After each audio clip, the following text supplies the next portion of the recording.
하는 제목으로 여러분과 좀 말씀을 나누겠습니다. 오늘 시편 앞에 3편을 아침에 묵상하셨습니까?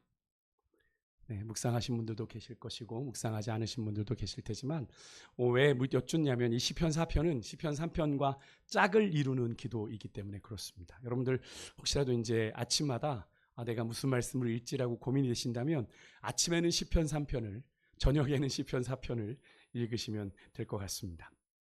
신뢰의 시입니다. 하나님을 내가 신뢰합니다. 그런데 우리가 정말 하나님을 신뢰하고 있는지, 그래서 내용상 연결되는 부분이 시편 3편과 4편에는 있어요. 아까 제가 아침에 이제 3편의 말씀을 여러분과 나누면서 여기에는 배경이 있다라는 말씀을 드렸습니다. 여러분 3편 옆에 보시면 파란색으로 표제어라고 하는데 거기 보면 뭐라고 되어 있어요? 다윗이 아들 압살롬에게 쫓겨가고 있을 때, 그죠? 압살롬을 피해 도망가고 있을 때 지었던 시편이다라고 되어 있습니다. 그래서 배경이 동일합니다. 시편 4편도 동일한 그 배경을 가지고 있어요.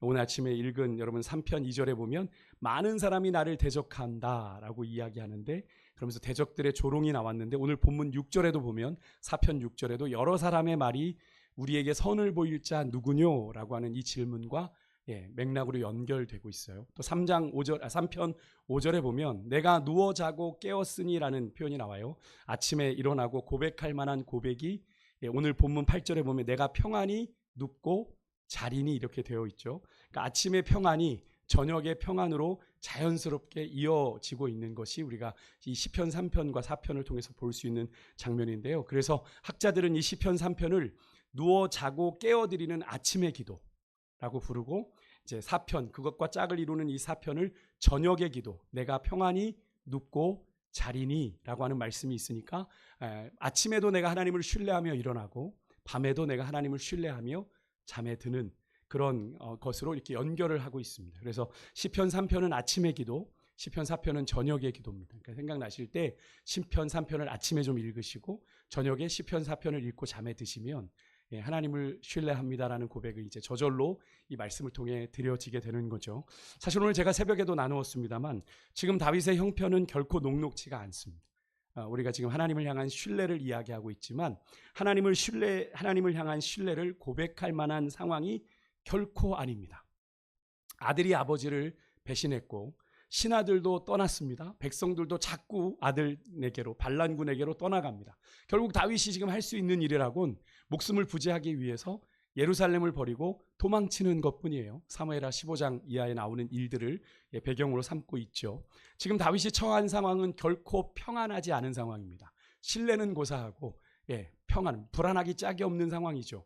근데 오늘 시편의 마지막을 보면 놀라운 다윗의 고백이 나옵니다. 시인의 고백이 내가 평안히 눕고 자기도 하리니 이렇게 고백을 해요. 상황은 그대로예요. 그런데 마음은 평안합니다. 오늘 아침 3장 6절에 다윗이 하나님 앞에 그렇게 간구하고 나서 천만인이 나를 둘러 진칠지라도 나는 두려워하지 아니하리이다 라고 고백했던 그 시인의 고백과 동일한 고백이죠. 어떻게 이런 고백이 가능할 수 있을지 오늘 여러분과 좀 말씀을 나누고자 합니다. 오늘 시편 1절에 보면 하나님을 향한 간절한 부르짖음으로 시작이 돼요. 시인이 하나님을 찾는데 흥미로운 건 하나님을 어떻게 부릅니까? 나의 하나님인데 내 의의 하나님이라고 부릅니다. 그죠? 나의 하나님이긴 한데 내 의의 하나님이요. 여기서 의는 뭘 의미하냐면 하나님께서 나의 억울함을 아시는 분입니다 라는 고백입니다. 하나님이 나의 억울함을 아십니다. 여러분 사람들은 오해할 수 있습니다. 그죠? 그래서 사람들은 오해할 권리가 있다고 제가 종종 말하죠. 사람들은 나를 얼마든지 버릴 수 있습니다. 사람들이 영원히 여러분의 곁을 지킬 거라고 절대 믿으시면 안 돼요. 나중에 그러면 큰 상처를 받습니다. 하지만 하나님은 모든 것을 아십니다. 그래서 여러분 다윗은 의로우신 주님, 저의 억울한 이 상황을 아시지 않습니까? 라고 하며 하나님을 부르고 있는 겁니다. 내 의의 하나님, 나를 좀 보십시오. 하나님, 내가 지금 어려운 억울한 공경에 놓여 있습니다. 그리고 이어서 말합니다. 곤란 중에 나를 너그럽게 하셨사오니. 여러분 모르는 단어가 여기 하나도 없죠. 그죠? 여러분 곤란 중에 나를 너그럽게 하셨다. 모르시는 단어 있습니까? 근데 참 쉽게 이해가 뭐지? 이렇게 생각이 드는 구절입니다. 그죠? 곤란 중에 나를 너그럽게 하셨다. 이게 무슨 말일까? 원문 그대로 직역을 하면 이겁니다. 좁은 곳에서 나를 넓은 곳으로 이끄셨다. 그러니까 여기에 곤란이라고 하는 이 단어는 심리적으로 좁고 억압된 닫힌 공간을 말합니다. 이 곤란한 상황이라는 게 심리적으로 내가 좁고 억압되어 있는 닫힌 공간. 근데 그렇게 좁은 곤란한 상황 속에서 나를 하나님이 넓고 자유로운 곳으로, 너그럽게 나를 그렇게 열린 공간으로 이끌어 내셨다라는 말이거든요. 그러니까 하나님이 시인의 인생 가운데 지금까지 베푸셨던 하나님의 구원의 은혜와 능력을 좀 약간 이 단어를 우리는 이제 이렇게 설명을 드려야 하지만 히브리 사람들은 그죠? 이 말씀을 읽을 때 어떤 느낌인지를 바로 알아차렸을 겁니다. 나를 곤란 중에 너그럽게 하셨사오니 라는 뜻이 그들의 머릿속에 이렇게 그릴 수 있는, 시각화할 수 있는 그런 표현인 거였습니다. 한마디로 시인은요, 과거 자신이 경험했던 그 수많은 위기 가운데 하나님이 내게 드라마틱하게 베풀어 주셨던 구원의 은혜를 기억한 겁니다. 기억한 거예요. 이게 과거잖아요. 곤란 중에 나를 너그럽게 하셨사오니. 그러니까 그리고 그 과거의 그 구원의 경험에 기대어서 지금 이 시인은, 다윗은 당장 지금 자신에게 은혜를 베푸시고 하나님께서 내게 기도에 응답해 주실 것을 간구합니다. 내게 은혜를 베푸사 나의 기도를 들어주십시오. 누가? 내 의의 하나님이요, 나를 곤란 중에 너그럽게 하셨던 하나님이요, 나에게 은혜를 베푸사 지금 이 시간 내 기도를 들어주십시오라고 기도하고 있는 거죠.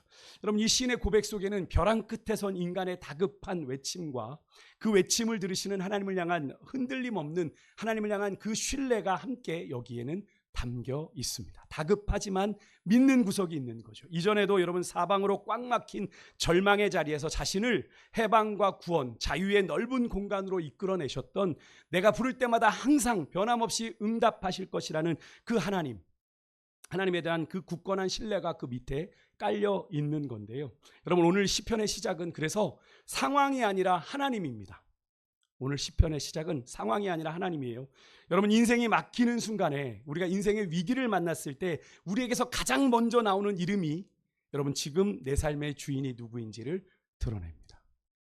우리가 인생의 위기를 만났을 때 우리가 습관적으로 아이고 주여 주여 주여, 어르신들 그런 거 많이 하시잖아요. 아이고 주여. 예, 뭐 그것이 믿음의 고백인 분들도 계세요. 그걸 우리가 뭐 이렇게 그냥 습관적으로 내뱉는 말이라고 생각해요. 왜냐하면 그분들은 늘 그렇게 기도하며 사셨기 때문에 위기를 만나면 주여부터 찾으시는 거죠. 그죠? 예, 여러분, 우리가 위기에서 내 입에서 가장 먼저 나오는 그 이름이 지금 내 삶의 주인이 누구인지를 드러내요. 예, 상황을 부르면 문제가 우리에게 기준이 됩니다. 그런데 여러분, 하나님의 이름을 부르면 나와 하나님과의 관계가 기준이 됩니다. 오늘 시인이 부른 하나님이요, 나의 하나님, 나의 하나님. 하나님의 주권을 인정하는 호칭이잖아요. 그죠? 내가 하나님의 것입니다를 고백하는 호칭이지 않습니까? 막혔던 길이 열렸던 인생의 순간들, 답이 늦기도 했습니다. 그죠? 답이 내가 기대했던 그 순간에 온 타임에 오지 않았어요. 그렇지만 결코 무너지지 않았던 그 시간들, 조금 전 시인이 인생의 곤란 중에 나를 넓히셨다라고 하는 사실이 지금 그의 숨통을 조금 열어놓습니다. 분명 지금의 현실은 여전히 좁아요. 시인이 처한 현실은요. 하지만 끝이 아니라는 걸 시인은 압니다. 고난은 당장 우리가 운신할 공간을 좁힙니다. 하지만 하나님의 의는 우리의 시야를 넓게 하는 줄 믿습니다. 예, 그래서 여러분, 상황에 대한 억울함 붙들지 마시고 의로우신 하나님 붙드시기를 주의 이름으로 축복합니다. 하나님이 나의 의가 되십니다. 고백하며 나아갈 때 운신할 수 없을 것 같은 그 답답한 상황 속에서도 우리는 믿음의 눈을 열게 되는 거죠. 여러분, 시인 다윗이 과거에 하나님께서 자신에게 베푸셨던 은혜를 기억했고 그것이 그의 믿음의 시작이었어요. 여러분, 자주 말씀드리지만 기도는 문제를 크게 보는 것이 아니라 누구를 크게 보는 거예요? 하나님을 크게 보는 것입니다. 아멘이십니까? 문제보다 크신 하나님을 바라보는 오늘 이 밤 되실 수 있기를 주의 이름으로 축복합니다. 예, 그런데 2절부터 이제 좀 분위기가 달라져요. 기도의 대상이 하나님이 아니라 시인을 대적하고 있는 사람들, 세상 사람들로 바뀝니다. 그런데 그들을 가리켜 조금은 애매하고 일반적인 호칭인 인생들아라고 불러요. 인생들아. 나의 대적들아 이렇게 부르는 게 아니라 인생들아라고 부릅니다. 2절에 보면 인생들아 어느 때까지 나의 영광을 바꾸어 욕되게 하며 헛된 일을 좋아하고 거짓을 구하려는가. 여러분, 여기에 인생들이란 지금 시인을 1차적으로는 시인을 핍박하고 하나님의 선하심을 의심하며 시인을 대적하고 있는 자들을 말합니다. 1차로 가리키는 건 시인의 대적들이에요. 예, 그런데 그러면 우리가 이들을 그러면 그냥 시인이 지금 다윗이 마주하고 있는 압살롬을 비롯한 대적들만 얘기하는 건가? 근데 그렇다면 굳이 인생들아라는 표현을 쓰지 않았겠죠. 그죠? 여기에 인생들이란 솔직히 그보다 훨씬 큰 개념입니다. 하나님을 배제한 채, 하나님을 외면한 채 스스로가 내 인생의 주인이 되려는 모든 평범한 사람들. 그래서 그들을 인생들이라고 부르는 겁니다. 사실 세상 사람들이 다 그렇게 살죠. 내 인생은 나의 것이라고 고백하며 삽니다. 하나님이 없습니다. 우리 믿는 사람들이나 우리는 하나님의 것입니다. 주님이 내 삶의 주인이십니다 고백하지, 세상 사람들은 하나님 없다 생각하고, 그죠? 내가 내 인생의 주인 되어 내 인생을 어떻게든 책임지려고 사는 그런 사람들, 그들을 향한 경고를 자신을 향한 말씀으로 받도록 지금 의도한 지금 이 호칭입니다. 그러니까 다윗이 확장시켜서 얘기를 하고 있는 거예요. 오늘 아침 3편에 다윗이 대적을 의미하면서 분명히 표제에는 아들 압살롬의 물 피해 도망갈 때라고 되어 있어요. 그럼 대적이 대충 누군지가 규정되어 있는데 그걸 누구로 구체적으로 언급하지 않는 것과 같은 개념입니다. 그러니까 누구나 인생의 원수를 만났을 때, 인생의 위기를 만났을 때 이 말씀을 적용하라고 이렇게 조금 애매한 호칭을 쓴 거예요. 그러니까 여러분, 하나님의 형상을 따라 우리 모든 인간이 지음을 받았습니다. 그죠? 우리의 모양대로, 우리의 형상대로 사람을 만들자라고 하시는 하나님의 계획대로 지음을 받았지만, 그런 하나님의 영광을 떠나 제 스스로 인생의 주인 되어 사는 세상의 모든 이들을 향해서 다윗이 외치고 있는 겁니다. 그리고 하나님께로 그들을 부르고 있는 거예요. 하나님 없이 사는 이들은 잘 된다고 하면 뭐도 해요? 거짓도 행하고, 그죠? 얘기 나오는 것처럼 헛된 것을 쫓아가고 당장 눈앞의 이익을 쫓아갑니다. 그러면 가족도 버리죠. 친구도 버립니다. 그런 그들을 향해 시인은 말해요. 다윗은 말합니다. 언제까지 너희들 그렇게 살 거야? 언제까지 하나님 없는 것처럼 그렇게 살 거야? 그리고 3절에 말합니다. 여호와께서 자기를 위하여 경건한 자를 택하신 줄을 너희가 알지어다. 여러분, 여기에 경건은 단순히 우리가 그냥 쉽게 생각하는 착한 사람 아닙니다. 그죠? 하나님을 인정하고 하나님께 충성하는 사람, 하나님의 언약을 붙드는 사람, 세상이 흔들려도 하나님 편에 서는 사람. 아멘이십니까? 하나님은 바로 그런 사람을 구별하여 세우시는데, 그래서 다윗이 확신하는 거죠. 하나님이 나를 부르셔서 그렇게 택하여 세우셨어. 내가 완전하지 않지만 하나님이 나를 그렇게 부르셔서 나를 여기 세우셨어. 3절에 이어지는 구절 보십시오. 내가 그래서 그를 부를 때 여호와께서 들으시리로다, 이렇게 이야기합니다. 왜요? 시인인 다윗이 잘나서 그래요? 아닙니다. 시인도 여러분 자신의 도덕적인 우월함을 자랑하는 게 아니에요. 지금 다윗이 하나님이 택하신 자기 백성 결코 버리지 않는다라는 이 말은 지금까지 하나님이 자기 인생 가운데 베푸신 구원, 구별하셨던 그 은혜를 입으로 증언하는 겁니다. 내가 완전하지 못했지만, 내가 부족했지만, 모자람도 있었지만 하나님은 나를 여기까지 지키시고 나를 구별하셔서 여기까지 인도하셨어. 내가 그것을 너희들에게 이야기하는 거야. 하나님은 그런 경건한 자들이 하나님을 부를 때 하나님이 들으셔라고 말하는 거예요. 그럼 지금의 상황이, 제가 아까 서두에도 아들 압살롬이 반역을 일으킨 때라고 그랬습니다. 그죠? 다윗이 왕위에 오른 뒤의 일이죠. 그러니까 우리가 왕위에 오른 지 얼마나 됐다고 다윗이 그렇게 고통을 겪었나? 여러분 아시죠? 다윗이 사무엘에게 기름 부음 받고 왕위에 오를 때까지 얼마 정도가 소요가 됐어요? 제가 수요 성경 공부에 말씀을 드렸는데 15년에서 20년 가까이 걸렸습니다. 상당한 오랜 시간, 그 시간 동안 사울에게 쫓기면서, 그죠? 아둘람굴에도 가고, 엔게디 광야로도 도망가면서 어떻게든 목숨을 부지하고자 별의별 일들을 다 겪었던 일들을 우리가 안다면, 그죠? 여기서 다윗이 고백하는 하나님의 이 은혜와 돌보심, 하나님의 구별하심이 어떤 건지 우리는 압니다. 그죠? 맞습니까? 하나님은 정말 철저하게 그를 지키시고 구별하셨고 도우셨죠. 다윗은 그의 파란만장한 인생의 여정 가운데 너무나도 확실하게 하나님의 구별하시는 은혜를 경험했기 때문에 이렇게 지금 자신을 핍박하고 하나님을 경멸하는 이들조차도, 야, 너희들 하나님께로 돌아와야 돼. 그렇게 살아서는 안 돼. 너 하나님이 너희들을 멸하셔. 돌아와 부르고 있는 겁니다. 사실 저는 이 말씀을 좀 준비하면서 자기 코가 지금 석자인데, 그죠? 지금 자기 코가 석자예요. 죽느냐 사느냐의 문제인데 다윗은 자신에게 맡겨진, 다윗이 무엇으로 기름 부음 받았죠? 왕으로 기름 부음 받았잖아요. 지금 자신을 대적하는 자들이요. 비록 지금은 압살롬에 의해 자신을 대적하고 있지만 자기 백성 아닙니까? 그죠? 하나님께서 자기에게 맡겨주신 이스라엘 백성들, 그들을 향한 하나님의 구원의 사명이 자기에게 있다라는 걸 깨닫고, 이 지금 어려운 상황 속에, 일촉즉발의 상황 속에서도 다윗은 그 사명을 감당하고 있는 모습을 보이고 있는 겁니다. 그러면서 그런 인생들을 향해 다윗이 5절에 이렇게 말해요. 의의 제사를 드리고 여호와를 의지할지어다. 여기에 의의 제사는 짐승에 풀어 드리는 그런 제사를 말하는 게 아닙니다. 스스로 인생의 주인이 되려던 그 교만함을 내려놓고 오직 하나님만을 삶의 기반으로 삼는 전적인 하나님 신뢰의 제사를 드려라 라고 하는 거예요. 그렇게 스스로 인생의 주인이 되려 했던 헛된 꾀와 거짓을 내려놓고 그렇게 침상에 누워 스스로의 한계를 뼈저리게 인식하는 그 침묵의 시간이 곧 창조주 되신 하나님을 향한 참된 예배의 시작이다라는 걸 4절에서 말합니다. 우리 4절 한번 같이 한번 더 읽어볼까요? 4절 말씀 한번 읽어볼게요. 시작. 너희는 떨며 범죄하지 말지어다. 자리에 누워 심중에 말하고 잠잠할지어다. 아멘. 사실 시인의 이 말은 하나님을 떠난 인생들을 향한 권면이에요. 하나님 없이 사는 인생들을 향한 권면입니다. 여기에 떨며라는 건 하나님을 떠나 자신이 인생의 주인 되려 했었던 자신의 죄를 깨닫고 영적으로 깊이 탄식하며 돌아와라 라는 말이고요.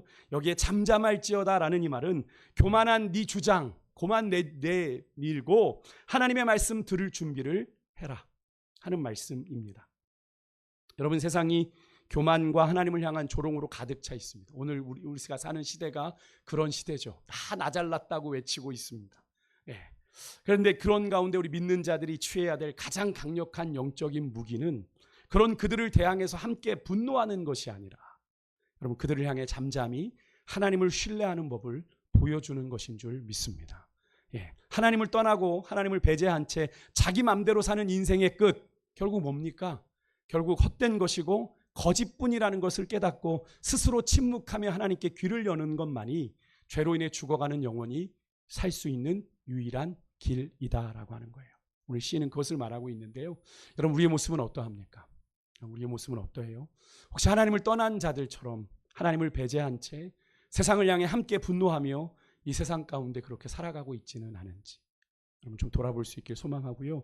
여러분, 참된 회개와 예배는 시끄러운 자기 주장을 멈추는 데서 시작을 합니다. 요동치는 세상 한복판에서 내가 옳다, 여기에 길이 있다, 여기가 진리다라고 외치는 그 세상 한복판에서 먼저 하나님을 잠잠히 신뢰하는 모습을, 그런 삶을 살아내는 그런 것이야말로 세상을 참된 의의 제사로 부르는 성도의 거룩한 사명인 줄 믿습니다. 여러분, 저는 지난번에도 한번 고백드린 적 있지만 여러분, 이 나라보다 하나님의 나라가 더 크신 줄 믿습니다. 하나님의 나라는 세상 나라 위에 존재합니다. 아멘이십니까? 그래서 이 세상이 돌아가는 것 우리가 이해할 수 없지만 하나님의 섭리 가운데 돌아가고 있음을 믿으십니까? 우리가 어떻게 막으려고 하는 것보다 우리가 하나님의 뜻을 이 가운데 잠잠히 기다리는 것이 더 현명한 일이 아닐까요? 여러분, 분명히 기억하십시오. 이스라엘 백성들이 남왕국 유다가 멸망을 당할 때 그들에게 외치는 예레미야의 소리는 누구도 듣지 않았습니다. 예레미야의 소리가 분명 하나님의 소리였는데 말이죠. 하나님이 바벨론을 통해 심판하신답니다. 우린 선민인데, 우린 선택받은 민족인데 그럴 수 없어. 불가능해. 우리에게 성전이 있는데 어떻게 그런 일이 일어나. 그렇게 착각하며 거짓 선지자들이 외쳤어요. 거기에 다 속아 넘어갔습니다. 예레미야는 그럼에도 외쳐야 했죠. 여러분, 오늘 이 시대에 우리가 그런 존재가 되어야 되는 것 아닌가. 여러분, 예레미야, 여러분 그런 일들이 분명히 일어납니다. 여러분, 하나님의 사람이라고 심판 안 받습니까? 하나님이 회초리 안 들으세요? 어려움 당하면 안 되는 거예요? 하나님이 듣지 않으면 치실 수 있는 거죠. 그렇지 않습니까? 물론 제가 우리나라가, 우리 교회가 그래, 우리 한국 교회가 그래야 된다라고 저주하는 게 아니라 하나님 보시기에 마땅하지 않다면 하나님 회초리 드시겠죠. 어떤 방식으로는 하나님이 드시겠죠. 정신 차리도록. 하나님을 떠나 있는데, 하나님 없는 가치를 따라가고 있는데, 한국교회가 속수무책 없이 무너져가고 있는데 여러분, 이 한국교회를 그냥 내버려 두시겠냐고요. 그런데 모든 것이 그냥 좋다 하는 거예요. 여러분, 우리가 정말 이 시대 가운데 정말 우리 교회와 성도들이 들어야 할 메시지가 저는 이 시편에 담겨 있다고 생각합니다. 다시 시인은요 6절부터 하나님을 향한 기도로 돌아와요. 당시에 그들의 비참한 현실로 말미암아 하나님에 대해서 회의하는 자들의 탄식, 아까 앞에서 우리 3편에 봤던 탄식과 비슷한데 우리에게 선을 보일 자 누구냐라고 이렇게 이야기합니다. 여기서 선인, 좋은 겁니다. 이 질문은 오늘날에도 우리가 많이 듣는 질문이죠. 누가 우리 삶을 좋게 할까? 좋게 만들어줄까? 돈일까? 권력일까? 사람일까? 그런데 다윗은 대답합니다. 다윗은 아주 단순하게 대답합니다. 여호와여, 주의 얼굴을 들어 우리에게 비추소서. 돈이 아니라는 거죠. 권력이 아니라는 겁니다. 사람이 아니라는 거예요. 하나님이 얼굴을 들어 우리를 비추실 때, 민수기 6장에 대제사장 아론의 축복이 떠오르는 장면이죠. 민수기 6장 25절에 보면 여호와는 그의 얼굴을 내게 비추사 은혜 베푸시기를 원하며 여호와는 그 얼굴을 내게로 향하여 드사 평강 주시기를 원하노라. 아멘이십니까? 이 축복의 말씀을 떠올리게 하는 기도를 다윗이 하나님께 드려요. 약속의 말씀을 붙잡고 간구한 거죠. 하나님, 당신의 얼굴을 내게로 들어 비춰 주십시오. 주님만이 나의 선입니다. 주님만이 나의 좋음입니다 라고 고백하는 거예요. 그리고 7절에서 주께서 내 마음에 두신 그 기쁨은 주님으로 말미암는 기쁨이죠. 그들의 곡식과 새 포도주가 풍성할 때보다 더하니이다 이렇게 고백합니다. 여러분, 당시에 이스라엘 사람들에게 곡식과 포도주, 새 포도주는 풍요의 상징이었습니다. 부요함의 상징이었어요. 경제적인 성공을 의미했습니다. 하지만 다윗은 그런 어떤 것보다, 그런 세상적인 성공, 세상적인 기쁨보다 하나님이 내 안에 주신 기쁨이 세상이 주는 풍요보다 큽니다 라고 고백을 해요. 여러분, 환경이 기쁨을 만드는 것이 아니라 하나님이 기쁨의 근원이신 거죠. 믿으십니까? 하나님이 기쁨의 이유가 되어야 될 줄 믿습니다. 세상은 기뻐해야 될 이유가 있어서 기뻐해요. 하지만 우리는 주님으로 말미암아 이미 충분히 기뻐할 이유가 우리에게 있는 줄 믿습니다. 예, 다시 말해서 여러분, 곡식과 포도주가 늘어나는 기쁨은요, 조건을 먹고 사는 삶이죠. 즉 외부의 조건에 좌우되는 기쁨입니다. 예, 기쁘지 못할 수도 있어요. 조건이 맞지 않으면.